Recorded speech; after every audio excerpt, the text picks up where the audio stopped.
कांग्रेस के प्रदेश अध्यक्ष और पूर्व शिक्षा मंत्री मेरे मित्र हैं,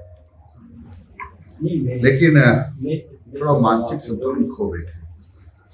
मैं माननीय अशोक जी गहलोत से निवेदन करूंगा कि उनको जल्दी मनोरोग चिकित्सालय में भर्ती कराकर उनका इलाज करना, क्योंकि जो उन्होंने आरोप लगाए वो बिल्कुल निराधार है। उन्होंने लिखा, मैं पढ़ के बता देता हूँ जी। उन्होंने लिखा है कि अनर्गल आरोप लगाने और ईमानदारी का डोल पीटने वाले शिक्षा मंत्री मदन दिलावर जी के अध्यक्ष रहते हुए हिंदुस्तान स्काउट गाइड में करोड़ रुपए का गबन सामने आया है। मंत्री जी के संरक्षण में चल रही संस्था में करोड़ रुपए की गड़बड़ियां धमकाकर अवैध वसूली, खातों में लाखों रुपए ट्रांसफर होने और 2024 की भर्ती प्रक्रिया में धांधली के साक्ष्य सामने आ रहे हैं। अब इससे बड़ा झूठ क्या हो सकता है? क्योंकि न तो हमारे यहाँ भर्ती हुई, क्योंकि ये जो हमारी Hindustan scout and guide Rajasthan है, इसके भी सेवा नियम ही नहीं बने। सेवा नियम ही नहीं बने तो भर्तियां हो ही नहीं सकती। सेवा नियम ही नहीं बने तो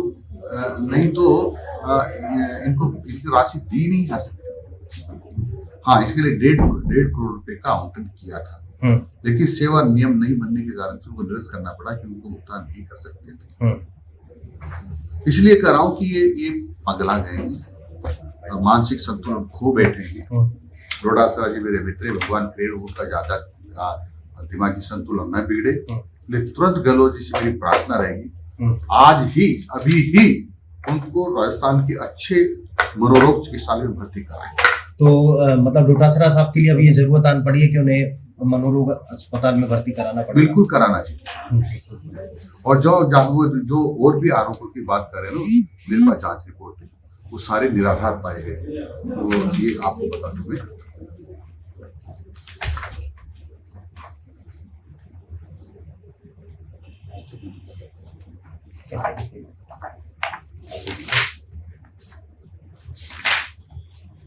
यहाँ से आप पढ़ना चालू करते हैं।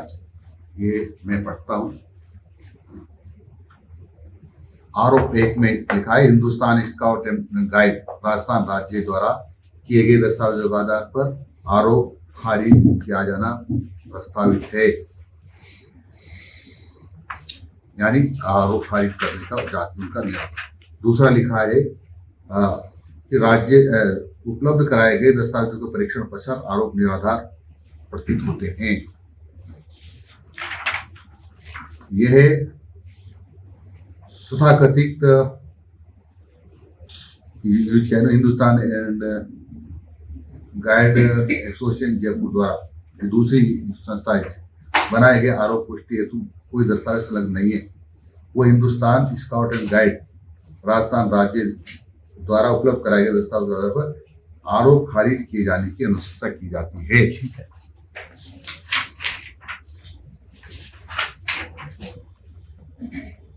फिर ये अगला चौथा आरोप है, आरोप का कोई आधार नहीं है, ना ही कोई दस्तावेज शिकायतकर्ता द्वारा संकलन किया गया है, अतः आरोपों की पुष्टि नहीं होती।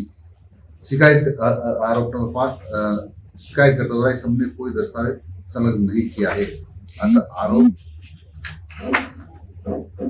निराधार है। ऐसे सारे ये दस्तावेज तो बोलते हैं कि ये सारे आरोप निराधार है, लेकिन डोटासरा जी को ये सब कहां से नजर आता है, कैसे नजर आता है? क्योंकि भ्रष्टाचारी को सब भ्रष्टाचारी दिखाई देते हैं। वो सोचते शायद मेरे जैसे ही हो। डोटासरा जी ये मदन दिलावर है, बढ़ना पसंद करेगा, लेकिन भ्रष्टाचार को ही पसंद नहीं करेगा। जेजेएम घोटाले में महेश जोशी साहब की गिरफ्तारी एसीबी ने करी आज उनके घर से। देखो, एसीबी जांच कर रही है और एसीबी के पास कुछ तथ्य होगी इस प्रकार की भ्रष्टाचार के, जो उन्होंने गिरफ्तार किया। तो भ्रष्टाचारी को गिरफ्तार करना ही चाहिए। क्या लगता है, आपकी क्या प्रतिक्रिया है? भ्रष्टाचारी को गिरफ्तार करना ही चाहिए, क्योंकि राजस्थान के करोड़ों लोग उसकी वजह से परेशान हो रहे हैं। पानी जो जल जीवन मिशन के पानी देने का जो वादा था, तो इन्होंने कितना सारा घोटाला करके लोगों को पानी नहीं पहुंचा दिया। करोड़ों लोग उससे परेशान है। न्यू मेडिकल कॉलेज वाला जो घटनाक्रम चल रहा है साहब, कल आप अस्पताल भी गए थे, एक मौत कल हो गई थी, एक अभी थोड़ी देर पहले हुई है, 2 मौतें हो चुकी हैं साहब, बहुत ये गंभीर। मौत होना तो दुर्भाग्य है, नहीं होना चाहिए, परंतु मैं रात को मिल के आया था।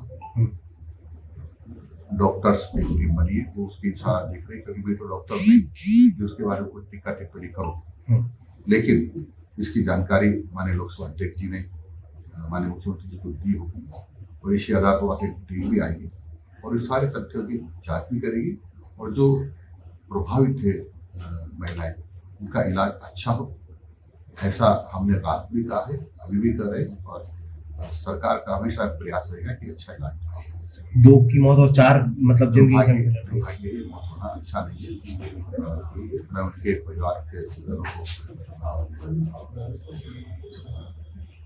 भगवान से प्रार्थना करता हूं। आपने भी कोई निर्देश अस्पताल प्रशासन को दिए हैं और फिर मेडिकल कॉलेज प्रशासन को दिए?